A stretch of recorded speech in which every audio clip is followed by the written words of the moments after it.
দারিদ্র্য নির্মম কষাঘাতে মানুষ কতটা অসহায় পড়ে যেতে পারে, রেহেনা খাতুনের জীবন যেন তারই এক নির্মম উদাহরণ। মাত্র 500 টাকা ঘরের ভাড়া পরিশোধ করতে গিয়ে নিজের মাথার চুল বিক্রি করতে হয়েছে তাকে।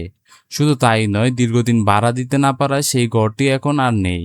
2 সন্তানকে নিয়ে রেল লাইনের পাশে খোলা আকাশের নিচে দিন কাটছে এই অসহায় মায়ের। ঘটনাটি বাগেরহাট রামপাল উপজেলার সন্তোষপুর গ্রামের।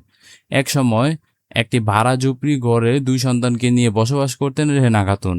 স্বল্প আয়ের সংসারে নিত্যদিনের খাবার জোগাড় করাই যেখানে কঠিন হয়ে পড়ে, সেখানে ঘরের ভাড়া পরিশোধ করা হয়ে ওঠে আরও বড় চ্যালেঞ্জ।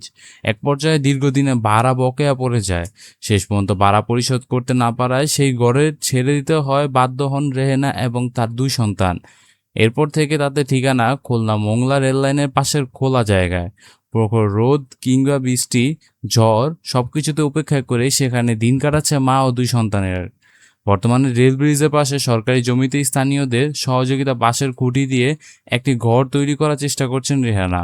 কয়েক মাস ধরেই সেখানে একটি বাঁশের কাঠামো দাঁড়িয়ে থাকলেও অর্থের অভাবে সেটি আর সম্পূর্ণ করা সম্ভব হয়নি। ঘরের চারপাশে নেই পর্যাপ্ত বেড়া, মাথার উপর নেই টিনের ছাউনি। ফলে বৃষ্টি হলে ভিজতে হয় আর রোদের সময় অসহ্য গরমে থাকতে হয় তাদের। স্থানীয় বাসিন্দারা বলেছেন, রেহানা কষ্টের কথা জানার পরও তার পাশে দাঁড়ানোর চেষ্টা করছেন তারা, কিন্তু তাদের সামর্থ্য সীমিত। স্থানীয় বাসিন্দারা ফেরদৌসী বেগম জানান যে মাথা গোজানোর কোনো জায়গা না থাকায় রেহানা একসময় পাশের একটি বাড়িতে অস্থায়ীভাবে থাকতেন। একদিন হঠাৎ তিনি দেখতে পান রেহানার মাথার আর চুল নেই। কি হয়েছে জানতে চাইলে কান্নায় ভেঙে পড়ে রেহানা জানান, ঘরের 500 টাকা ভাড়া দেওয়ার জন্য তিনি নিজের মাথার চুল বিক্রি করে দিয়েছেন। একজন মায়ের জন্য এর চেয়ে কষ্টের দৃশ্য আর কি হতে পারে? যে চুল হয়তো এক সময় তার সৌন্দর্য অংশ ছিল, সন্তানদের মুখে খাবার তুলে দিতে এবং মাথা গোজানো সামান্য একটি জায়গা ভাড়া দিতে গিয়ে সেই চুলে শেষ পর্যন্ত বিক্রি করতে হয়েছে তাকে। রেহানের এই ঘটনা শুধু একজন নারীর অসহায়তার গল্প নয়, এটি সমাজের দরিদ্র মানুষের বাস্তব জীবনের এক নির্মম চিত্র তুলে ধরে। স্থানীয় বাসিন্দারা দাবি করেন যে রেহানার মতো অসহায় মানুষের জন্য দ্রুত সরকারি আবাসন প্রকল্পের আওতায় একটি ঘরের ব্যবস্থা করা প্রয়োজন। স্থানীয় প্রবীণ আবু তালেব শেখ বলেন, রেহানা অবস্থা অত্যন্ত করুণ। তার জন্য দ্রুত একটি ঘরের ব্যবস্থা করতে সরকারের কাছে আবেদন জানানো দরকার। এদিকে সরেজমিনে দেখা গেছে, সন্তোষপুর গ্রামের প্রবেশমুখে রেললাইনের পাশে একটি বাঁশের কাঠামো তৈরি করে রাখা হয়েছে। সামান্য টিন ও বেড়ার ব্যবস্থা করা গেলেই সেখানে একটি ছোট ঘর তৈরি করা সম্ভব।